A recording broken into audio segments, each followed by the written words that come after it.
Hi friends, welcome to Salem Padma சமையல். இன்றைக்கி நம்ம என்ன பார்க்க போகிறோம்னா ஒரு சூப்பரான மஷ்ரூம் பாயா. இது பார்த்திங்கன்னா இடியாப்பம், ஆப்பம், சப்பாத்தி, பரோட்டா, இட்லி, தோசை எல்லாத்துக்குமே செம்ம அட்டகாசமாக இருக்கும். நம்ம நார்மலாக ஆட்டுக்கால் வச்சு பாயா செய்வோம். இது பார்த்திங்கன்னா அதே டேஸ்ட்டில் நம்ம மஷ்ரூம் வச்சு செய்ய போகிறோம். வாங்க வீடியோக்குள்ளே போகலாம். அதுக்கு முன்னாடி நம்ம சேனல் இப்போ தான் புதுசாக பார்க்குறீங்கன்னா சப்ஸ்கிரைப் பண்ணிக்கோங்க. பக்கத்தில் இருக்கிற பெல் பட்டனையும் கிளிக் பண்ணிக்கோங்க.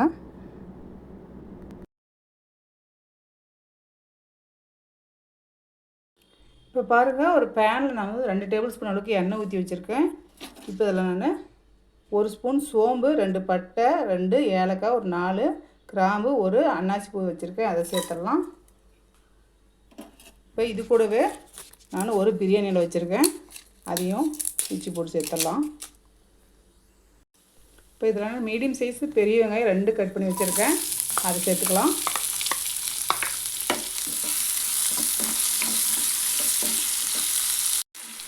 இந்த வெங்காயம் நல்லா நம்ம வதக்கிக்கலாம். இப்போ வெங்காயம் பாருங்கள், ஒரு கண்ணாடி பதம் அளவுக்கு வந்துருச்சு. இப்போ இதில் நான் 1 டேபிள் ஸ்பூன் அளவுக்கு இஞ்சி பூண்டு பேஸ்ட் வச்சுருக்கேன். அதை சேர்த்துடலாம்.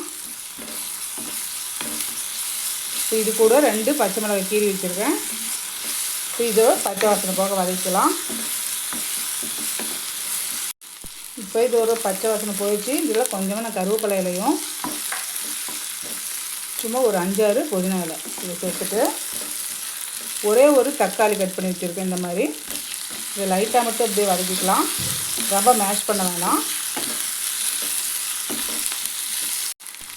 இப்போ இதில் நான் ஒரு பாக்கெட்டு காளான் கட் பண்ணி வச்சுருக்கேன். அதை சேர்த்துடலாம்.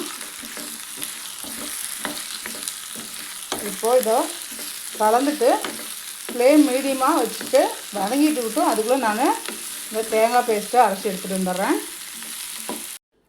இப்போ அதுக்கு பாருங்கள், மிக்ஸி ஜார் எடுத்துருக்கேன். நான் சின்ன தேங்காயெல்லாம் பார்த்திங்கன்னா 1/2 மூடி தேங்காய் கீனி வச்சுருக்கேன். அதை எடுத்துக்கலாம்.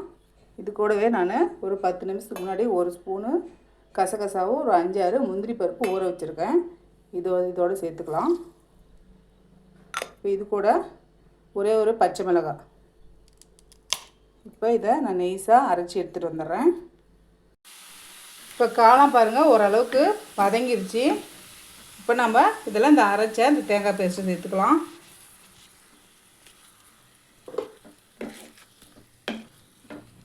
நான் மிக்ஸியை கழுவிட்டு தண்ணி ஒரு 1/2 கப் அளவுக்கு சேர்க்குறேன். பார்த்துட்டு திக்னஸ் தகுந்த மாதிரி நம்ம தண்ணி சேர்த்துக்கலாம். நான் இன்னும் கொஞ்சம் தண்ணி சேர்த்துக்கிறேன். இப்போது இதுக்கு தேவையான அளவுக்கு உப்பு சேர்த்துடலாம். இப்போ உப்பு சேர்த்துட்டு கலந்துட்டு க்ளோஸ் பண்ணி மீடியம் ஃப்ளேமில் ஒரு 5 நிமிஷம் கொதிக்கிட்டோம். இப்போ ஓப்பன் பண்ணிக்கலாம்.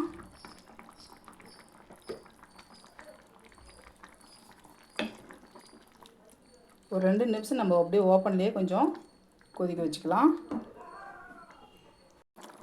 இப்போது இதுக்கு மேலே ஒரு டீஸ்பூன் அளவுக்கு நான் மிளகுத்தூள் சேர்த்துட்டு கொஞ்சமாக மல்லி இலை சேர்த்துட்டு ஸ்டவ் ஆஃப் பண்ணிடுறேன். அவ்வளோதாங்க, சூப்பராக நம்ம ஆட்டுக்கால் பாயாவே தோற்றுருங்க. இந்த மஷ்ரூம் பாயா எல்லோரும் விரும்பி சாப்பிடுவாங்க. அதுவும் கிட்ஸ்லாம் ரொம்ப லைக் பண்ணி சாப்பிடுவாங்க.